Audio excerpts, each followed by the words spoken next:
Scooters, whether you like them or not, are coming back to Portland.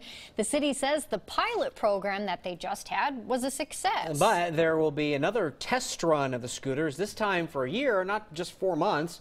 We want to know more, including when those scooters will show up again. So our Lisa Balick is live in downtown Portland with some answers. Well, the city says early this spring, so you may be seeing the scooters out here again starting in April. The city issued a 36-page report that details everything they've learned, from how far people ride to the number of trips to the emergency room by scooter riders. Here's what they found out about the 2,000 scooters that were on city streets. People went for 700,000 rides in those 4 months. The average trip distance, just over 1 mile. Most of those using scooters were headed to a destination, 71%. 29% of users were just on them to have fun. As for emergency room visits, 176 scooter-related. 22 of those were involving a scooter and a vehicle.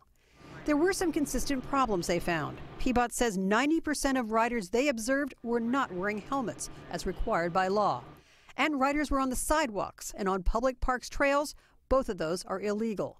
We asked why there's another pilot program, though, after we already had one. There were some issues there that we need to address, and so that's why we have another pilot. We'll make it work longer this time. That'll also give us a chance to see, like, how do these things work in winter? For example, how do the scooters perform in rainy weather?